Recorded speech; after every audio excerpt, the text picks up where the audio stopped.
오늘도 계속해서 요한계시록 2장 이제 네 번째 교회 두아디라 교회에 대하여 좀 오늘 생각해 보도록 하겠습니다. 요한계시록 2장 18절로부터 있는 말씀을 제가 읽겠습니다. 두아디라 교회의 사자에게 편지하기를 그 눈이 불꽃 같고 그 발이 빛난 주석과 같은 하나님의 아들이 가라사대 내가 내 사업과 사랑과 믿음과 섬김과 인내를 아노니 내 나중 행위가 처음 것보다 많도다. 그러나 내게 책망할 일이 있노라.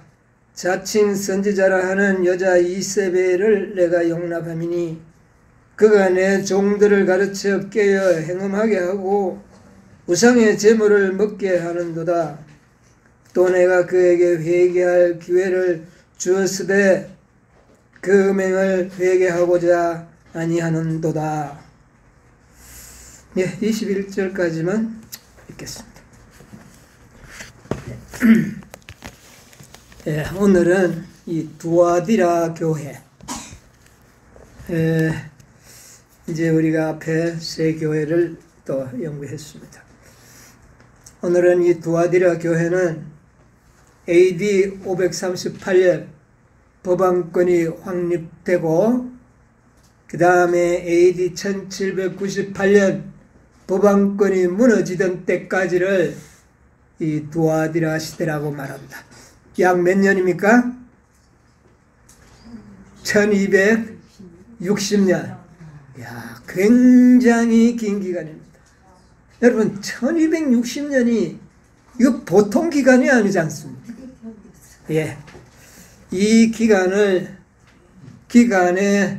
상징되는 교회가 두아디라 교회입니다. 종교 암흑시대라고 이야기를 하죠. 이 두아디라 시대가 사단이 자신의 대리자인 법왕권을 이용하여서 섭정을 하던 시대입니다. 무슨 말인지 이해하시죠? 이 사단은 하늘에 있을 때 뭐라고 이야기했습니까? 이 예언의 가운데 보면 이 사단이요, 그리스도에게 최상권이 주어지는 것을 시기 질투해서 반역을 일으켰는데 그가 하는 말이 자신의 대열에 가담하고자 하는 부조와 선지자 40쪽입니다. 대열에 가담하고자 하는 자들에게 그가 말하기를 모두가 자유를 누릴 수 있는 더 나은 정부를 수립해 주겠다고 약속하였다. 이 사단 마귀가 자기를 추종하는 천사들에게 나는 너희들에게 많은 자유를 줄 것이며 하나님의 정부보다도 더 살기 좋은 그런 정부를 만들어 주겠노라. 그렇게 호언장담을 했습니다. 그러니까 천사들이 얼마나 좋겠습니까? 물론 뭐 하나님의 정부도 뭐 부족함은 없지만은 더 나은 거 만들어 준다는데 호감이 안 갈 수는 없겠죠. 호감이 갈 수밖에 없는 겁니다. 더 나은 정부를 만들어 주겠다. 그래서 그는 속마음으로 말하기를 나는 하나님과 동등되어서 그렇게 함으로 더 나은 정부를 만들므로 인해서 하나님과 동등되어서 모든 피조물들 천사들로부터 내가 순종을 받기를 희망한다. 그렇게 했어. 이 사단의 이 생각이죠. 이런 내용을 우리는 이미 잘 알고 있습니다. 그런데 하나님께서는 사단을 즉시 하늘에서 반역을 처단하시지 아니하시고 그의 생명을 연장시켜줍니다. 그리고는 그가 계획하던 일을 이룰 수 있는 얼마의 기간을 허락해 줍니다. 그것이 바로 사단이 구상하고 계획하였던 자신이 세울 더 나은 정부가 바로 두아디라 시대에 세워졌던 겁니다. 여러분, 이 역사를 그냥 역사만 연구하면 안 됩니다. 이 사단의 그 어마어마한 음모, 계획들을 우리는 잘 알고 있어야 돼요. 여러분, 다니엘서 7장 25절 그 주석의 말씀 전번에 읽었죠. 거기에 보면 뭐라고 그랬습니까? 리브 앤드 헤랄드 1900년 4월 17일자의 말씀을 거기 주석으로 인용을 하셨는데, 사단은 이렇게 말합니다. 나는 나의 대표자 곧 불법의 사람에게 능력을 주어서 하나님의 기념이 되는 안식일을 허물어 버릴 것이다. 제일 먼저 하고자 원하는 게 뭡니까? 하나님이 제정하신 창조의 날을, 기념일을 내가 없애버릴 거다. 그러니까 창조주가 누군지를 잘 모르도록 내가 만들어 볼 거다. 사단이 하늘에서 반역할 때에 뭐를 반역하고 일어났죠? 율법을 반역했지 않습니까? 하나님의 율법은 불완전하여 변경할 뭐가? 필요가 있다. 그러니까 자기가 이 세상을 더 나은 정부를 만들었을 때 제일 먼저 했던 일이 뭘까요? 하나님의 법을 변경시키는 거. 그 일을 한 거예요. 그것이 몇째 계명이었습니까? 넷째 계명이었다. 그리고 조금 늘어가면 나는 나의 대리자를 통해서 나는 내 자신을 높일 것이다. 얼마만큼 높일까요? 하나님과 동등 내지는 더 높은 곳에, 하나님보다 더 높은 곳에 내가 올라갈 거다. 이사야 14장에 잘 그 기록이 나와 있죠. 하나님이 좀 지나가 보면 하나님이 제정한 안식일 준수를 못하게 하므로 나는 하나님의 율법을 멸시할 것이다. 이게 철저한 반역이죠. 반역입니다. 나와 너 사이에 너희 대등의 표징이라는 말을 나는 나의 안식일 편에다 적용할 것이다. 이렇게 함으로 세상은 나의 것이 될 것이다. 나는 세상에 뭐가 될 것이며 왕이 될 것이며 땅의 통치자가 될 것이다.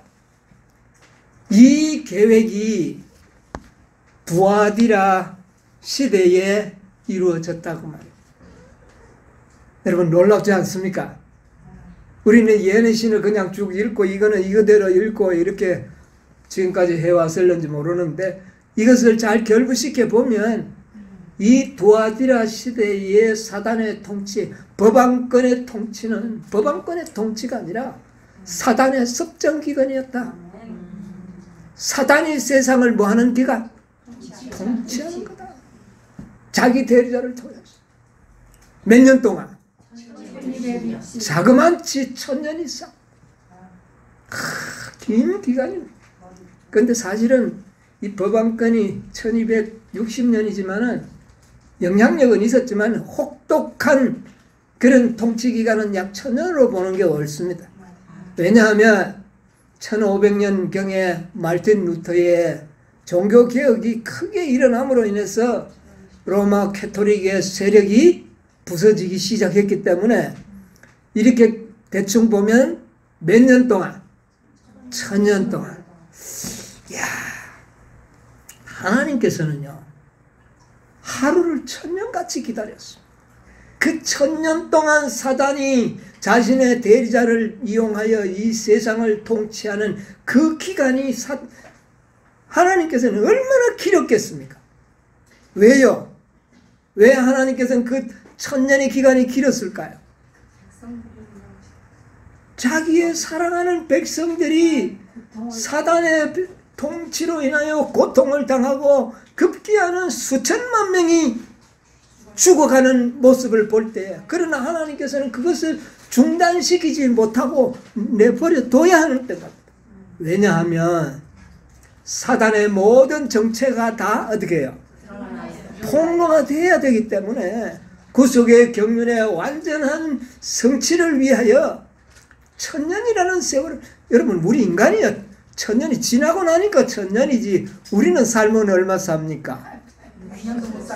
우리는 70년 내지 80년 사고 죽어버리니까 뭐 죽은 다음에 세월이 얼마 길었는지 그거 우리는 모르잖아요.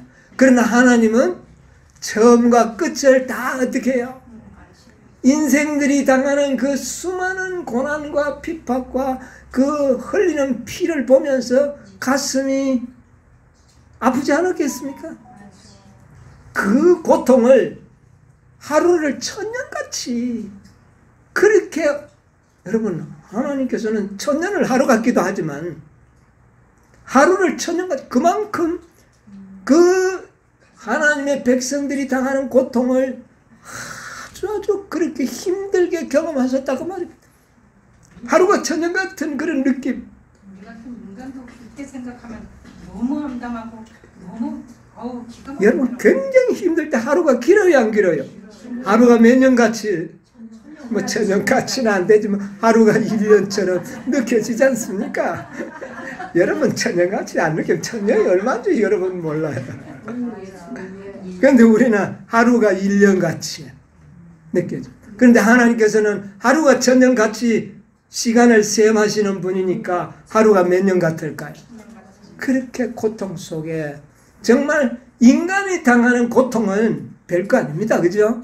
우리는 얼마 사도 죽으면 끝나버리니까. 그러나 하나님은 인간의 고통을 자신의 고통과 같이 바라보시며 고통을 함께 당하시는 겁니다. 그래서 정말 이 사단의 기만이 두아디라 교회 시대에 완전히 폭로가 되도록 그렇게 계획을 하셨다고 말입니다. 여러분 구속의 경륜이 흔히 이제 역사 속에 나타나 보이지 않습니까? 네. 자, 이 사단이 섭정하던 천년의 기간을 하나님을 믿지 않는 우상 숭배자들, 또 그 다음에 뭐 일반 이교도들도 종교 암흑시대라고 이야기하지 않습니까? 이런 참혹한 시대는 없었다는 겁니다. 예, 그런 시대가 바로 사단이 호언장담하던 더 나은 정부라는 것이 바로 그런 것이었다는 겁니다. 우주 거민들이 봤을 때 경악하지 않겠습니까? 예. 그래서 하나님께서는 사단의 그 악함과 불의함을 그렇게 온전히 나타내는 겁니다. 그런데 이제 우리가 이 두아디라 교회의 역사를 우리가 쫙 보면 왜 이렇게 말이지, 예? 사단이 통치하는 세상이 되었는가? 어떻게 그게 가능했느냐 그 말입니다. 예. 근데 그것을 2장 20절에 보면 이런 말씀을 하고 있습니다. 2장 20절 한번 읽어보세요. 그러나 내게 책망할 일이 있노라. 자칭 선지자라 하는 여자 이세벨을 내가 용납하리니 그가 내 종들을 가르쳐 깨어 사용하게 하고 우상의 기물을 먹게 하는도다. 예, 뭐 때문에 그렇게 됐습니까? 이세벨 때문에 그래 됐다는 것을 이야기하고 있습니다. 이세벨 때문에. 여러분 이세벨이 누구죠? 이세벨 아합 왕의 아내인데 그 여자가 어떤 사람이냐면은 열왕기상 16장 31절 보세요. 그 여자가 어떤 신분의 사람인가? 16장 31절 열왕기상 느밧의 아들 여로보암의 죄를 따라 행하는 것을 오히려 가볍게 여기며 시돈 사람의 왕 엣바알의 딸 이세벨로 아내를 삼고 가서 바알을 섬겨 숭배하고. 예, 여기에 보니까 이 30절에도 보면 오므리의 아들, 아합이 누구의 아들이라고요? 오므리의 아들.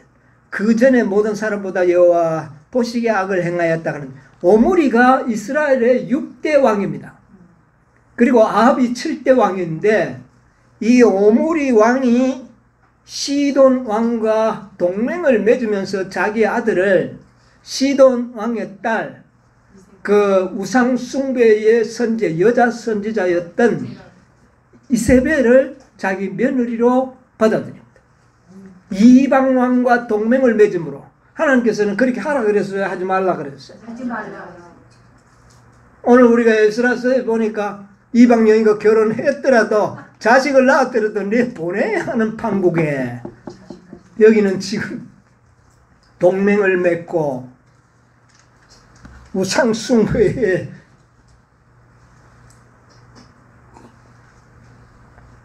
여자 선지자였던 이세벨을 이스라엘의 자기 아들의 아내로 맞아들이는 이런 역사가 기록되어 있습니다. 그런데 이 이세벨이 보통 여자가 아니었어. 완전히 아합을 잘 농락해가지고 떡 주무르듯이 주무르면서 모든 이스라엘을 다 어떻게 해버렸습니까? 우상의 재물을 먹도록 만들어버린 겁니다. 이런 일로 인하여 이스라엘이 전부 어떻게 됐습니까? 우상 숭배자들이 다 되어버렸어요. 그래서 멸망당해버렸어요. 그 원인이 누구였어요? 이세벨이라는 여자 때문에 그랬어요. 여러분, 중세기 때 너희들이 이세벨을 용납했다고 그랬어요. 이세벨이 도대체 누구냐고 말이에요. 이세벨이 있기 전에 누가 있어야 되냐면 이스라엘이 있어야 되겠죠. 여러분, 중세기 때 이스라엘이 누굴까요? 하나님의 백성들이 누굽니까? 이스라엘 아닙니까? 교회가 이스라엘입니다. 오늘날 우리는요, 교회가 이스라엘이에요. 그래서 12지파, 교회를 말하는 겁니다. 12지파에게 편지하기를 해놓고 교회에게 편지를 했잖아요, 야고보가. 네, 그래서 교회가 이스라엘 백성입니다. 그러면 교회의 책임자들이 왕권을 가진 사람들로 비유할 수 있겠죠, 영적으로. 영적으로, 그렇죠? 예, 책임자들이. 그런데 그 책임자들이 누구와 가까워 지낸다는 말입니까? 이방 신을 섬기는 선지자, 그를 가까이 사귀면서 사귀는 기간이 있었는데, 그 기간이 바로 버가모 시대에는 서로 사귀는 기간이었어요. 그런데 두아디라 시대는 결혼해가 사는 기간. 버가모 시대에 폰티펙스 막시무스가 누굽니까? 우상의 대사제를 폰티펙스 막시무스라고 그러지 않습니까? 그가 누구였죠? 예, 콘스탄티누 황제가 우상 숭배의 대사제입니다. 그와 교회가 어떻게 되는 겁니까? 밀접하게 교제하면서 그 여사제가 주는, 여선지자가 주는 성신 공세를 넙죽넙죽 받아먹고 지내다가 이스라엘 전체가 어떻게 되어버렸습니까? 멸망당하는 것이 아니라 교회가, 우상 숭배의 교회가. 자, 콘스탄틴 황제가 우리 육신의 눈으로 봤을 때는 개종을 했다고 하지만 사실은 그게 아니고 그것은 하나의 술책이었어요. 사단의 술책이었어요. 그는 엿선지자입니다. 콘스탄틴 황제는 엿선지자라니까요. 뭔 말인지 여러분 이해하셔야 돼요. 영적으로 봤을 때는 그는 황제이기 전에 엿선지자입니다. 우상을 섬기는 최고의 사제. 그가 교회 지도자들을 포섭해서 서로 연애하는 기간이 버가모 시대라 우리가 이렇게 비유할 수 있다고 말입니다. 그래가지고는 완전히 기독교를 장악해버리는 겁니다. 그래서 기독교를 우상숭배화 만들어버린 겁니다. 이것이 뭐를 용납한 것입니까? 이세벨을 용납. 무슨 말인지 영적으로 그런 것입니다. 영적으로 볼 때 그렇게 해서 이스라엘 백성들을 다 우상숭배다. 하나님을 믿노러 가면서 사실은 뭐를 섬기는 자가 돼요? 우상을 섬. 그것이 로마 캐톨릭이라. 우상 숭배화 되어버린 이스라엘 백성들이 누구냐 하면 로마 캐톨릭입니다. 그들이 믿는 모든 것은 우상 숭배자들이 믿던 교리들을 다 이렇게 조금씩 이렇게 기독교의 그 모양으로 가면을 뒤집어 씌운 것이지 속에는 우상 숭배. 이게 누구의 개교냐면 이세벨의 개교다. 그 개교는 사단이 머리에서 나온 개교예요.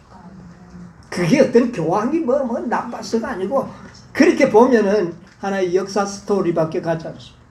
그 모든 계책은 다 사단의 머리에서 나온 거예요. 네. 자, 이렇게 되어서 이 옛날의 우상 숭배의 사제들은 음녀들입니다.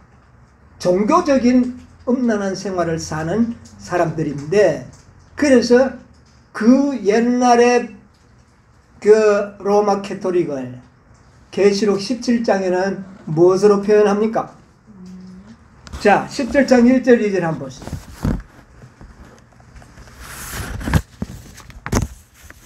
계시록 17장. 계석을 가진 7 천사 중 하나가 와서 내게 말하여 가로되 이리 오라. 나는 물 위에 앉은 큰 음녀에 받을 심판을 내게 보이리라.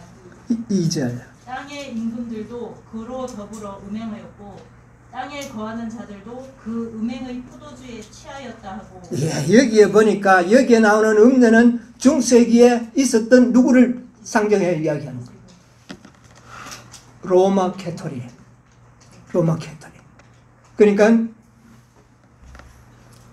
이세벨의 미혹을 받아들여서 완전히 우상 숭배자가 되어버린 타락한 교회를 음녀라고 이야기하는 겁니다. 그러니까 이세벨이죠. 이제는 이세벨로 들어와 버린 겁니다. 자, 그들이 보니까 여기 뭐라 그랬어요? 큰 음녀. 근데 땅의 임금들이 그로 더불어 뭐 하였다고요?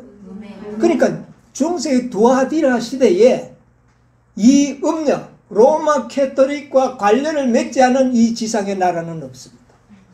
만약에 로마 캐톨릭에 반하는 행정과 정치를 한다면 어떻게 돼요? 용납이 됩니까? 안 돼요. 모든 나라들이 다 로마 캐톨릭 교황에게 무릎을 꿇어야 되는 겁니다. 독일의 황제 누굽니까? 피욱스 6세. 예. 그가 로마의 권위에 항거하다가 나중에는 어떻게 했습니까? 죽음을 두려워한 나머지 나중에는 버선발로 눈 오는 날 법왕청 앞에서 무릎을 꿇고 사죄하는 역사가 있지 않습니까?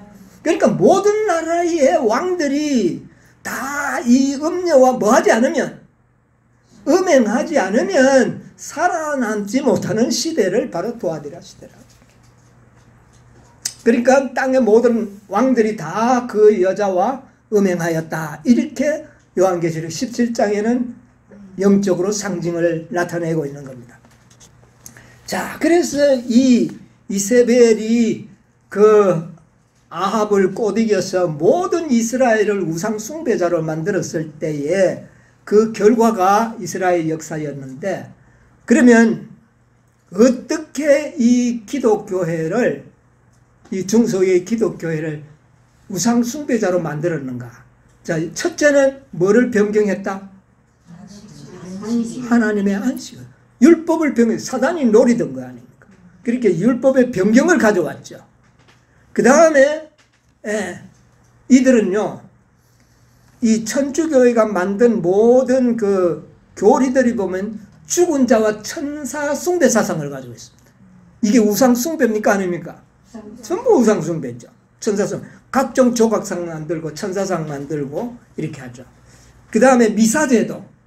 옛날에 태양신이나 이런 데 제사 지내던 그런 제도를 교회 안에 가지고 와서 기독교의 탈만 바꾸어 씌워놓은 것이지, 미사제도가 바로 우상 숭배의 제사입니다. 그 다음에 마리아 숭배. 전번에도 말씀드렸지만은 제우스, 아폴로, 그 다음에 다이아나가 누굽니까? 마리아로 이렇게 변경시켜서 마리아 숭배 사상. 마리아 이거 기도하잖아요. 이게 우상 숭배적인 정신이에요. 또 그 다음에 살펴보니까 하나님께서 제정하신 결혼 제도를 사제들은 뭐 하지 못하도록 했습니까? 독신제도. 굉장히 거룩한 제도인 것 같지만은 결국은 인간들이 혼자 살다가 보니까 사실은 무슨 죄를 짓게 됩니까? 음란하기, 말할 수 없는 죄를 지은 겁니다. 역사책에 보면은요, 성당 지하실을 그 마루를 파보니까 아이들의 뼈들이 많이 나왔다. 그건 뭐 했다는 뜻입니까? 사제들이 독신 생활을 할 수 없으니까 그렇게 아주 비밀리에 온갖 죄를 다 지었다는 것이 역사적으로 이제 나타나는 겁니다. 이런 결혼 제도를 파괴하는 애. 이게 다. 그 다음에 이 신부들 묵주 사용하죠. 뭐 이렇게 돌리는 게 있지 않습니까? 이게 옛날에 다들 우상 종교의 사제들이 이렇게 하던 거 그대로 다 가져와서 지금 하고 있는 거예요. 예. 자, 그 다음에 면죄부 판매. 죽은 사람의 죄도 용서, 부적 같은 비슷한 부적 같은 거. 그래서 면죄부이 이상한 그림 그려가지고 면죄부를 그거 가지고 다니면은 죄 용서 안 받는다. 이런 전부 우상숭배적인 사상들. 그 다음에 연옥진리. 예? 연옥진리는 천국과 지옥 사이에 중간 지점을 연옥이라고 그래요. 그래서 거기서 잘하면은 천당도 가고, 기회가 한 번 더 주는데, 이런 교리 만든, 이게 전부 옛날 신화에서 우상숭배 종교에서 왔던 겁니다. 그리고 그들은요, 성만찬 이 미사제도에서 보면 성만찬 화채설이 있죠. 사제가 기도하고 난 다음에는 포도즙이 진짜 피가 되고, 빵이, 그리스도의 육신이 된다. 이렇게 가르치는 진리. 그래서 이 성만찬연을 아주 모욕스럽게 만드는 이런 제도. 그 다음에 또 영혼불멸. 죽은 자는 어떻게 해요? 영원토록 영혼은 살아있다. 그래가 영원 지옥설이 만들어지고 영원 지옥설 때문에 벌벌 떠면서 다 하나님 무서워서 섬기도록 만드는 이런 교리 만들어냈고요. 그 다음에 교회를 전부 신전화시켜버렸습니다. 교회를 신전화시켜. 각종 조각상, 성상들 만들고 각종 그 우상 종교에서 볼 수 있는 희한한 그림들, 조각들을 온통 성당 내부를 다 꾸며가지고, 그래서 대충 지금 내가 말한 게 한 10가지가 되는데, 이거 상세히 살피려니까 엄청 많아요. 그래서 굵직굵직한 것만 내가 좀 몇 개 이렇게 여러분에게 소개하는 거예요. 이것이 다 이세벨이 가지고 들어온 제도, 교리들이. 이것을 너희들이 용납하는 또 했기 때문에 이런 결과가 왔다는 것을 말씀하는 거예요. 자, 이거 앞으로도 이거 우리 또 조심해야 됩니다. 예, 우리에게도 했어요. 그리고 땅의 임금들이 그 음녀와 음행했다는 이 말이 가장 직접적인 역사의 하나의 놀라운 역사를 한 토막만 좀 내가 여러분에게 소개해 드리겠습니다. 사실은 서로로마가 멸망한 것은 북방 게르만 민족들의 대이동에 의하여 그렇게 된 겁니다. 그래서 그 게르만 민족에 의하여 세워진 그 나라들 중에 가장 강한 나라가 하나 있었는데 그게 바로 프랑크입니다. 오늘날의 프랑스예요. 독일 뭐 이런 나라들이 다 게르만 민족들의 나라들이죠. 게르만 민족이라니까 뭐 특수한 어떤 특징이, 어떤 나라의 특징이 있는 게 아니고, 오늘날 유럽의 하얀 피부, 노랑머리, 그 다음에 푸른 눈을 가진 자들이 게르만 민족의 조상들입니다. 예, 이게 막 들 섞여가 있죠. 있는데 그것이 가장 정통적으로 잘 보존되는 나라가 프랑스입니다. 프랑스 사람들 눈이 푸르스름하고 머리가 노랗고 다 그래요.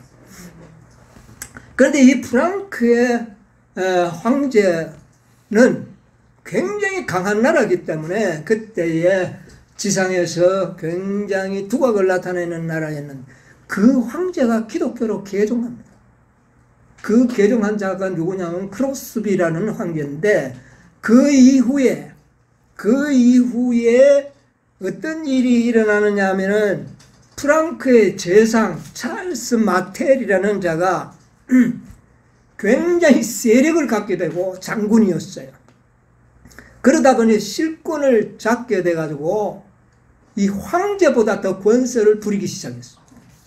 그러다가 그의 아들 피핀이라는 사람이 그 재상의 후임자가 되면서 황제를 물러치고 반역을 일으켜서 자기가 황제가 되어버리는 겁니다. 옛날에는 황제는 혈통을 굉장히 중요시했거든요.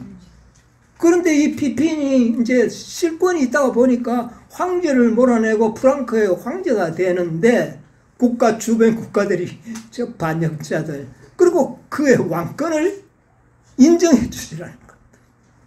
그때에 로마 교황이 내가 인정해 주마 이렇게 된 겁니다.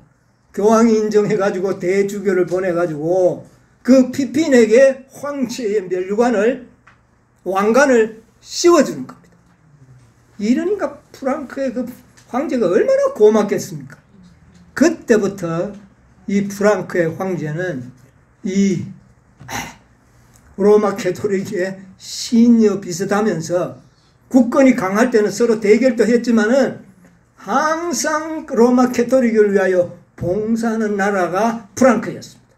그래서 그 프랑스를 옛날에는 신성 로마 제국이라 그렇게 역사책에 기록이 됩니다. 여러분 옛날 역사책 읽어보면 신성 로마 제국 그게 바로 프랑스를 말하는 이야기입니다. 왜냐하면 그들이 이 로마 교회 가톨릭을 적극 옹호해서 만약에 교황청을 반역하고 뭐 이렇게 하면 이 강한 나라가 가서 그대로 짓눌러 버리는 겁니다. 그래서 이것이 썰례가 돼가지고 모든 황제들이 나라들이 다 누구를 섬기게 될까요? 로마 가톨릭 법왕권을 인정하도록 만드는 썰례가 됐어. 그리고 모든 황제가 되어도 누구의 인준을 받아야 되는가? 교황의 인준을 받아야 되는. 이렇게 되다 보니까 모든 땅의 임금들이 이 음료와 뭐 하는 겁니까? 행음한다. 그렇게 역사에 영적으로 표현이 되는 겁니다. 이런 일이 일어났다 그 말이에요. 자, 그러니까 이 성경 말씀이 아주 적나라하게 역사 속에서 이루어지는 역사를 우리가 보게 되는 겁니다. 그래서 그때부터 이 신성 로마 제국과 법왕권이 아주 잘 이게 맞아가지고 배짱이 맞아서 온 세상을 통치하는데 가장 악랄한 정치를 하게 되는 겁니다.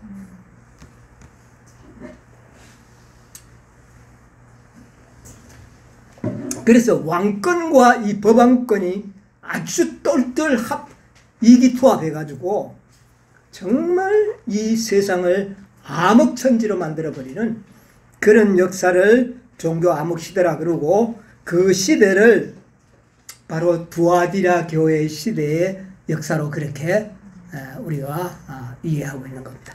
이걸 상세하게 역사를 공부한다는 것은 굉장히 많은 시간이 필요합니다. 대강 줄거리만 제가 말씀드리고 여러분 이해하시면 되겠습니다. 자, 그러면 여기에 보니까 근데 중요한 것은 뭐냐면은 19절에 내가 내 사업과 사랑과 믿음과 성김과 인내를 하노니 내 나중행위가 처음보다 어떻게 해요? 많도다. 칭찬이 나오잖아요. 이런 종교 암흑 시대에도 남은 무리는 있었다고 말입니다. 사단의 권세에 항거하는 적은 무리가 있었다. 그런데 나중에 보니까 나중행위가 더 좋았다.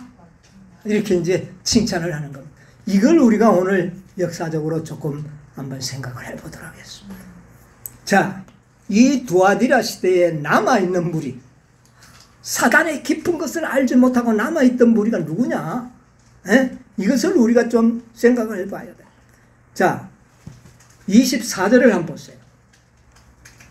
두아디라에 남아있어 이 교훈을 받지 아니하고 소위 사단의 깊은 것을 알지 못하는 너희에게 말하노니 다른 짐으로 너희에게 지울 것이 없노라. 이 남은 자들, 남아있는 자들, 남은 무리들이죠. 이들이 얼마나 힘든 싸움을 하고 있었기 때문에 더 이상 다른 짐을 너희에게 지울 것이 없다. 그러니까 지금 하는 일을 어떻게 해라? 아주 굳게, 이 싸움을 굳게 잘 하라. 승리자가 되라. 이런 이제 정말 참 격려의 말씀을 보내고 있는 겁니다. 그런데 여기 보면 이 사랑과 믿음과 인내 아주 그렇게 이야기를 하고 있습니다. 이 두아디라에 남아있던 이 사단의 깊은 것을 알지 못하고 사단의 권세에 굴복하지 않고 남은 무리가 있었다 하는 이 사실을 오늘 우리는 좀 연구를 해봐야 된다. 왜냐하면 앞으로도 이런 때가 또 역사가 반복되는데 이때 우리는 어떤 무리가 돼야 되겠습니까? 남은 무리가 돼야 되지 않겠습니까? 이 남은 무리들이 두아디라 교회와 관련이 있습니다. 이거는 이제 역사적인 실제적인 두아디라 교회, 그 터키의 한 평원의 도시, 이거는 산성으로 만들어진 교회 지역이 아니고 평원에 만들어진 도시였어요. 무방비 상태. 아주 의미가 있죠. 그런 도시인데 여기에 어떤 사람들이 살고 있었느냐면 켈트족이라는 족속들이 살고 있었어요. 근데 이 켈트족은 하나님을 아주 독실하게 믿는 그런 사람들이었어요.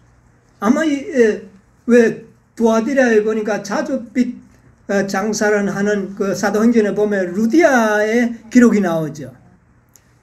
아마 켈트족인 것 같아요. 이 켈트족은 아주 신실하게 하나님을 섬기고 그 다음에 제7일 안식일을 신실히 지키는 백성들이었어요. 족속이었어요.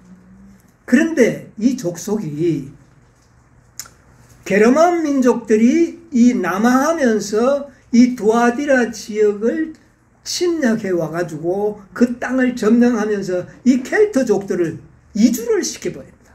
어디로 이주를 시키느냐면 오늘날의 웨일즈라는 지방. 여러분 웨일즈가 어딘지 아십니까? 들어보기는 했지만 잘 모르시죠? 영국의 한 지방 나라입니다. 여러분 영국은 4개의 나라가 한 나라로 이루어진 것이 앵글로색선 영국입니다. 자, 웨일즈도 그 영국에 포함되는 나라고, 그 다음에 스코틀랜드, 아일랜드, 앵글로색선. 그래서 이 4나라가 하나가 되어서 영국이라 그렇게 오늘날 일컬어지는데 그곳으로 다 이 켈트족들을 이주시켜버립니다. 그것이 기회가 돼가지고 그 켈트족들에 의하여 영국이 복음화가 돼버립니다. 중세기 암흑시대에도 이 영국만은 그래도 버텨냈습니다. 법왕권과 버티는 그 공로가 누구냐면 켈트족입니다. 그러니까 이 두아디라의 남은 자손들이죠. 이들이 가서 영국 전체를 복음화시키는 일에 공로를 세우는 겁니다. 거기에 이제 공로자 이름이 예언의 신에서 나오는데 콜롬바라 하는 사람. 막 한 번 정도 들어본 기억이 날는지 모릅니다. 콜롬바라는 사람과 콜롬바누스라는 이런 아주 평신자 전도자들.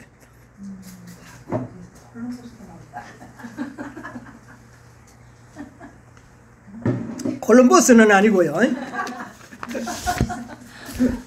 그래서 이 콜럼바가 이 켈트족의 그 아주 지도자급의 평신족 지도자급에 속하는 그런 사람인데, 이들이 이 전 스코틀랜드, 아일랜드, 앵글로색손 이런 곳에 침투에 들어가서 복음화시키는 거예요.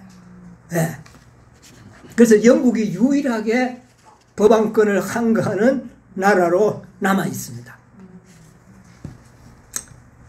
대정투에 보면 대정투 61쪽에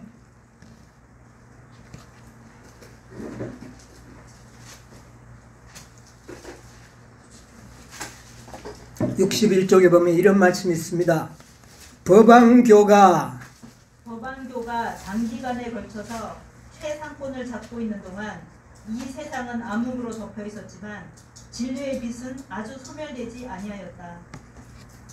어느 시대든지 하나님의 증인들 곧 그리스도께서 하나님과 사람 사이에 유일한 중보자임을 확실히 믿고 성경을 인생의 유일한 지침으로 삼고 참 안식일을 거룩히 구별하여 지키는 증인들이 있었다. 이들이 바로 켈트족이었어요. 도하데라 시대에. 그 켈트족들이 이제 영국에서 복음화 운동을 벌이는 일이 대정투 62쪽에 기록이 되어 있습니다. 일찍이 62쪽에 보면 일찍이 후에 멀리 떨어져 있는 여러 나라에까지 퍼져 나간 빛은 읽었어요. 스코틀랜드에서 밝히 빛났다. 아일랜드로부터 경건한 콜롬바와 그의 동력자들이 와서 각처에 흩어져 있는 신도들을 적막한 아이오나 섬으로 모았다. 그리하여 그 섬은 그들의 선교 사업의 중심지가 되었다.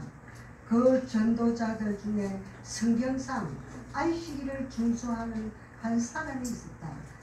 그리하여 이 진리가 사람들에게 소개되었다. 아이오나 섬에 한 학교가 설립되었으며 그곳에서부터 스코틀랜드와 영국은 물론이요 독일, 스위스, 이탈리아에까지 선교사들을 파견하였다. 이게 끝까지 좀 보겠습니다. 여기 누구의 이름이 나옵니까? 경건한 콜럼바. 네. 이 사람이 바로 그 켈트족들입니다. 켈트족들인데, 이들이 이제 영국이 이제 분리되어 있는 여러 나라들을 다 돌아다니면서 선교 학교를 건립하고 안식일을 지키고 이렇게 하는 자들이 있었어요. 이들이 이제 남은 자들입니다. 도하디라의 남은 자. 네, 시작이죠. 이건 시작입니다. 자, 그리고 난 다음에 이제 그 바톤을 누가 받느냐 하면 그 바톤을 받는 자들이 왈덴스인들입니다. 왈덴스. 예. 여기에 이제 이 왈덴스가 나오는데, 이 왈덴스인들이 이제 켈트족들의 뒤를 이어가지고 이제 복음 선교의 선봉에 서게 되는 겁니다.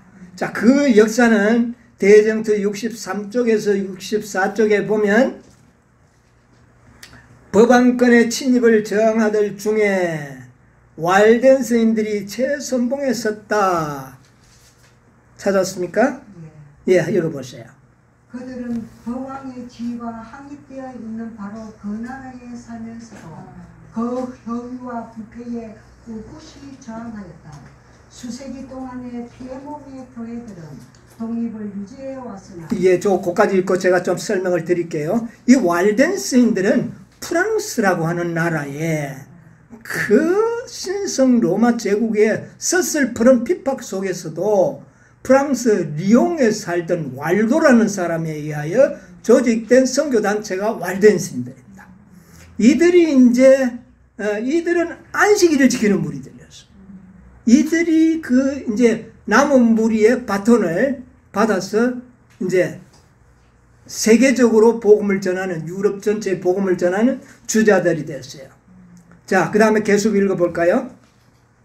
로마의 압제에 대하여 무력한 저항을 해본 후에 마침내 그 여러 교회의 지도자들은 거의 온 세계가 존중하는 듯한 법왕의 최상권을 마지못해 인정. 많은 사람들은 법안권을 인정했어요. 그 다음에 그러나 일부의 사람들은 일부 사람들은 법안과 주교의 권위에 굴복하지 않았다.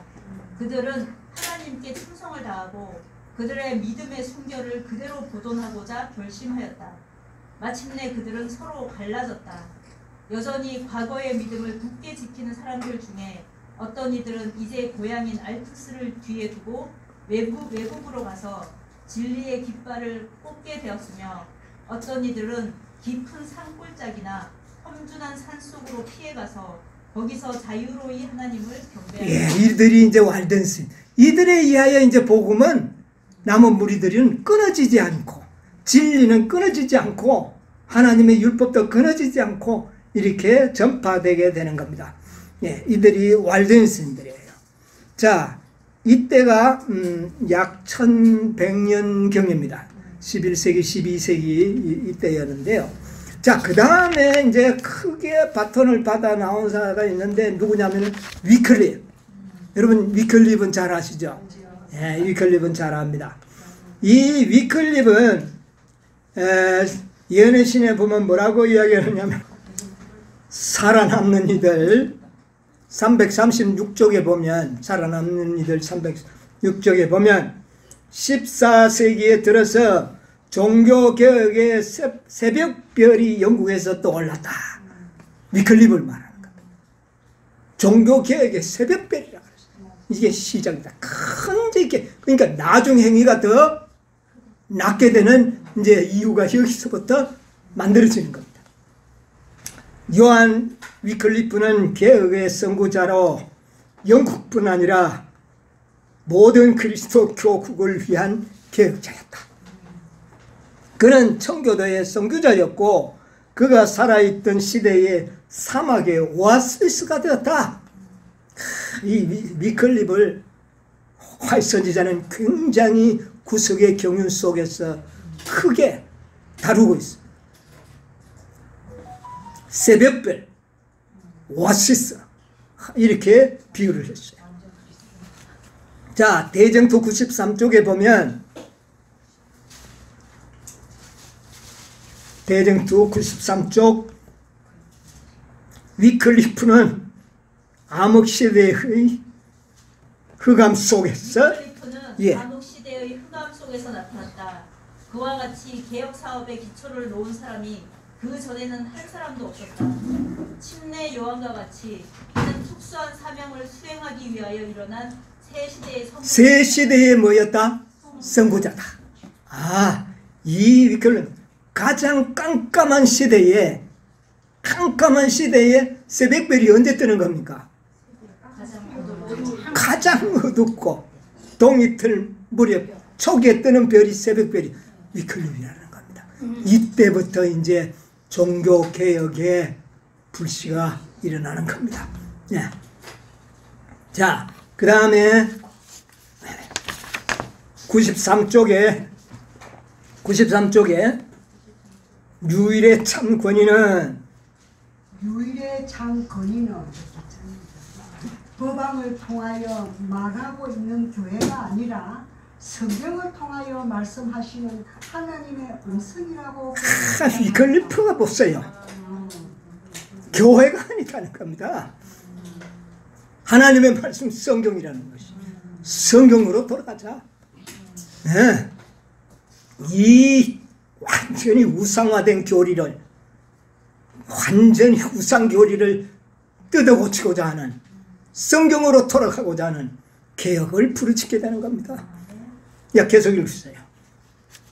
그리고 그는 성경이 하나님의 뜻의 완전한 계시인 동시에 성령께서 성경의 유일한 해석자이므로 모든 사람들은 성경의 가르침을 연구하여 스스로 자기의 본분을 깨달아야 한다고 가르쳤다. 여기 보면 조금 빠진 것 같은데 성경을 통하여 말씀하시는 하나님의 음성이라고 그는 주장하였다. 뭐가요? 성경이 하나님의 음성이다. 이 믿음이 중요하지 않습니까? 개혁의 기초가 바로 하나님의 말씀에 있었다는 겁니다. 하나님의 음성이다. 그 다음에 계속 읽으세요. 그렇게 하여 그는 사람들의 마음을 저방과 로마 교회로부터 성경 말씀으로 돌이켰습니다. 이게 위클립의 위대한 업적입니다. 법안권을 쳐다보고 있는 모든 시야를 어디로요? 말씀 성경으로 돌아가게 만들었다. 네.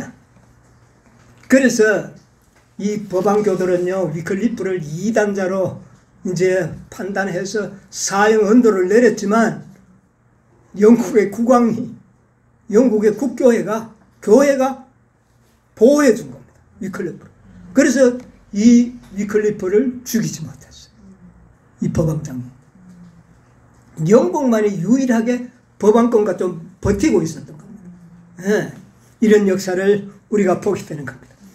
자, 95쪽에 보면 정투 95쪽 법왕 교도들은 위클리프가 살았을 동안에 찾았습니까? 저방 교도들은 위클리프가 살아있을 동안에 그들의 뜻을 이루지 못하였다. 죽이지 못했다는 겁니다. 못 죽였어요. 그러므로 그의 몸이 무덤에서 조용히 쉬고 있을 동안에도 그들의 중호심은 충족되지 못하였다. 그가 죽은 지 40여 년 후에 열린 콘스탄스형 회의의 결의에 의하여 그의 유골을 다시 파내어 공중 앞에서 불태우고 그 죄를 그 근처에 흐르고 있는 시냇물에 던져버렸다. 예, 얼마나 위클립이 위대한 존재요, 법안권에는 두려운 존재였는지 죽은 지 40년 후에 그의 무덤을 파가지고 유골을 불태우는 이런 일을 했던 겁니다. 그래서 이 위클립, 그가 라틴어 성경을 영어로 번역한 최초의 사람입니다. 그래서 모든 사람들이 자국어로 성경을 읽을 수 있도록 해준 분이 바로 위클립. 놀라운 일을 했죠. 네. 자, 그 다음에 그 위클립의 뒤를 이어서 누가 나오느냐면은 허스가 나옵니다. 존 허스. 예. 이제 허스와 제론 아주 콤비지요. 예. 자, 이 허스가 참 위대한 사람이었습니다. 이들의 숭고한 그 신앙심은 이제 우리가 본받아야 할 정신. 대쟁투 96쪽에 보면 보헤미아의 얀 후수가 바벨론의 많은 오류를 버리고 찾았나요? 네, 기록 사업에 착수한 것은 위클리프의 저서를 이 영향력이 어디에서 온 겁니까? 위클리프에서 온 겁니다. 예, 계속하세요. 그 두 나라는 멀리 떨어져 있었지만 진리의 씨는 그와 같은 방법으로 풀어졌다. 그 사업은 보헤미아에서 다른 나라로 확장되어 나갔다. 사람들의 마음은 오랫동안 기다렸던 하나님의 말씀으로 돌아가게 되었다. 하나님의 손이 위대한 종교 개혁의 길을 준비하고 예스, 됐습니다. 끝까지. 보헤미아는 오늘날의 체코 지방입니다. 체코슬로바키아. 그 지역에 살고 있던 옛날의 체코는 굉장한 그 국력과 종교성을 가지고 있던 나라인데 거기에 이 후수가 살았어요.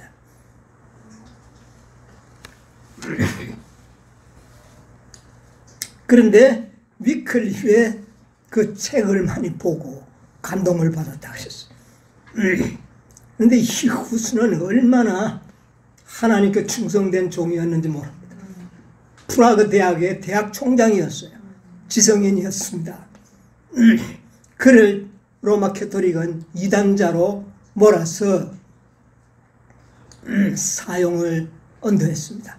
그리고는 종교재판에 회부해서 종교재판소에 오도록 로마까지 소환 명령을 내렸습니다. 그런데 황제의 그 신변 안전의 보장을 받고 가기로 했어요. 가면 죽을 줄 아는데, 그러나 황제가 보호해 주겠다니까 그래도 좀 믿고 갔는데 사실은 황제의 보호를 받지 못하고 결국은 화형을 당하는 역사가 이제 나옵니다. 자, 이것은 대쟁투 108쪽, 109쪽 거기에 나오는 말씀인데 후스는 최후의 결심을 표명하도록 요구받았을 때 후스는 최후의 결심을 표명하도록 요구받았을 때 자기의 견해를 철회하기를 단호하게 거절하였다. 네, 압력을 가했습니다. 네가 믿고 있는 모든 신앙적 견해를 버리라. 그는 약속한 바를 아무런 가책 없이 깨트려 버린 황제를 뚫어지게 쳐다보면서 자기 신변을 보장해 주겠다는 황제가 거짓말한 겁니다. 그러면서 한 말이죠. 예. 나는 여기 임석한 황제의 신의와 공공연한 보호 아래 내 자신의 자유의사에 대하여 대회의에 출석하기로 결심한 것이다 라고 언명하였다. 그러자 거기 모인 모든 사람들의 시선이 일제히 황제에게 집중되었으며 시기스문트는 얼굴을 붉혔다. 선고가 언도되고 지위를 역할하는 의식이 시작되었다. 감독들은 그 죄수에게 승려와 같은 옷을 입혔다. 후스는 승복을 손에 들고 우리 주 예수 그리스도께서는 치욕을 받으실 때에 흰옷을 입으시고 헤로덱에서 빌라도에게로 호송되셨다라고 말하였다. 그리고 그의 주장을 취소하라는 권고를 다시 받게 되자 그는 군중을 향하여 돌아서서 다음같이 대답하였다. 그렇다면 내가 무슨 면목으로 하늘을 쳐다볼 수 있겠는가? 후스의 믿음이 여기 잘 기록이 되어 있습니다. 내가 지금까지 순결한 복음을 전한 저 사람들을 무슨 면목으로 쳐다볼 수 있겠는가? 나는 그들의 구원을 이제 죽기로 작정된 불쌍한 나의 몸 이상으로 귀중하게 여긴다. 그의 제복은 하나씩 차례로 벗겨졌는데 그럴 때마다 의식을 행하고 멸석한 감독들은 차례대로 저주를 제복을 하나씩 벗기면서 저주를 퍼붓는 겁니다. 얼마나 무서운 일을 하고 있어요. 예, 계속 보세요. 드디어 그의 머리 위에는 모자, 곧 피라미드 모양 꽃갈 모자입니다. 종이 꽃갈이 씌워졌는데 거기에는 악마의 무서운 형상이 그려져 있고 대이단자라는 글자가 그 앞에 또렷하게 쓰여 있었다. 후수는 주 예수여, 이 종은 더할 수 없는 기쁨으로 당신을 위하여 치욕의 관을 쓰나이다. 나를 위하여 가시관을 쓰신 주 예수여 하고 부르짖었다. 이런 의식을 행한 후에 주교는 내 영혼을 마귀에게 주겠다. 그리고 주교가 하는 말이 네 영혼을 누구한테 주겠다? 마귀에게 주겠노라. 얼마나 무서운 저주입니까? 예. 그때에 잔 후스는 하늘을 우러러 오 주 예수여, 당신이 나를 구원하셨으니 나는 내 영혼을 당신의 손에 맡기나이다 하고 순교를 당했어요. 화형을 당했습니다. 나중 행위가 훌륭하게 나타나지 않습니까? 예, 이렇게 훌륭한 믿음의 신봉자들이 그리스도의 증인들로 하나님의 그 모든 진리를 옹호했던 겁니다. 자, 그 뒤를 이어서 제론. 이게 이제 이 제론도 역시 모라비안, 이 보헤미아의 사람입니다. 그런데 이 제롬은 이 허스보다는 좀 달랐어요. 대학 후임으로 총장에 앉은 사람인데 붙잡혀서 가가지고 그 토굴 속에다가 한 1년 동안을 가둬놨습니다. 햇빛도 통하지 않는 그런 토굴 속에 들어서 먹을 것도 제대로 안 주고 뼈가 앙상하게 남아있는 그런 그 고통을 이기지 못해가지고 그만 신앙을 포기하는 그런 말을 하게 됩니다. 너무 그 고통을 육체가 견디질 못했어요. 그래서 풀려났어요. 근데 풀려나고 난 다음에 그의 마음의 성령에 큰 감동이 임하면서 내가 잘못했구나. 그러면서 다시 재판정에서 나의 모든 신앙을 취소했던 것을 나는 취소한다. 그래서 회복하는 겁니다. 자, 회복하고 난 다음에 그 기록이 연애신의 기록이 되어 있습니다. 113쪽, 대정투 113쪽. 그는 자기가 진리를 부인한 사실에 자책감을 자기가 진리를 부인한 사실에 자책감을 느끼면서 계속해서 말하였다. 청년 시대 이후로 내가 범한 모든 죄악 중에서 나의 마음을 가장 괴롭게 한 것은 내가 이 흉악한 장소에서 범한 죄이다. 이곳에서 나는 나의 스승이요 친구인 거룩한 순교자 얀 후스와 위클리프에 대하여 내린 간악한 선고를 시인하였다. 여기서 그만 실패했던 겁니다. 그러나 나는 이 죄를 나에게 가장 내가 지은 죄 중에 가장 큰 죄다. 나는 이 죄를 회개하노라. 그렇게 한 겁니다. 자, 계속 보세요. 그러나 나는 충심으로 그 일을 참여한다. 참여한다. 나는 불명예스럽게도 죽음을 두려워하여 두 사람의 교리를 부인한 것을 고백한다. 그러므로 전능하신 하나님께서 나의 여러 가지 죄를 용서해 주시되 가증한 이 죄를 사해 주시기를 단언하는 바이다. 그리고 그는 재판관들을 가리키면서 엄숙하게 말한다. 예, 거기까지 보겠습니다. 자, 다른 모든 죄를 용서해 주시되 진리를 부인했던 이 죄를 하나님이여 특별히 용서해 주시옵소서. 참, 이 저름이 얼마나 깊은 참회를 하면서 엄숙하게 말해야 하는데, 그게 뭐냐면은 114쪽에 나오는데, 성경으로 나의 오류를 지적해 준다면 나는 그것을 거리낌 없이 버리겠다. 그렇게 선언한 거예요. 무엇으로 지적해 달라? 성경으로 지적해 달라. 네. 자, 이들의 이 개혁자적인 정신이 얼마나 훌륭합니까? 예. 그리고 난 다음에 여러분 연애신에 모라비안이라고 나오죠? 들어봤죠? 이 모라비안이 허스와 제롬이 죽었다는 소식을 들은 보헤미아의 하나님의 백성들이 붕괴하여 일어난 자들이 모라비안들. 이들이 그냥 두 사람이 죽자 붕괴하여 일어나야 전 세계 복음을 전하는 그런 일을 행하게 되는 겁니다. 그러니까 피팍과 순교의 피는 복음을 말살시키는 게 아니라 확산시키는 도구가 된 거예요. 그래서 이 15세기 말엽 형제들의 교회라 하는 교단이 생겨났는데 그게 바로 모라비안 교회들입니다. 이들이 아주 교회를 가는 데마다 교회를 세우고 복음을 전해서 더 이상 로마 캐토릭이 견디지 못하는 겁니다. 뭐 이걸 막을 길이 없는 거예요. 이런 지경으로까지 이르게 된 것이 바로 도아디라 시대의 역사입니다. 그래서 내 나중 행위가 처음보다 어떻게 해요? 낫다. 이런 칭찬을 받게 되는 겁니다. 여러분, 우리는 다시 한번 이런 사단이 자기의 보좌를 다시 한번 이 지상에 세우고자 계획하고 있다는 거 여러분 아십니까? 그게 어디에 나옵니까? 여러분, 우리 그 예언들이 요한계시록 13장에 바다에서 나오는 짐승을 통하여 다시 한번 이 일을 어떻게 해요? 완전히 죽다시피 했던 뿔 하나가 났더니 그것이 그렇게 할 것에 대한 예언이 또 나타나지 않습니까? 유심히 바라보고 있어야 되는 겁니다. 이때에 또 무슨 무리가 있어야 할까요? 이 남은 무리는 지구 종말적으로 지구에 있을 최후의 남은 무리가 될 겁니다. 그들이 누굴까요? 14만. 이들이 바로 하나님의 증인들이 될 것입니다. 그리스도의 증인들입니다.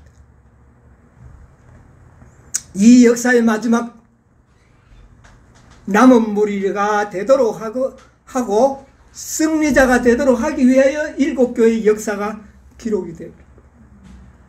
두아디라의 역사가 짧은 시간 안에 이 땅에 성취될 겁니다. 짧은 시간입니다.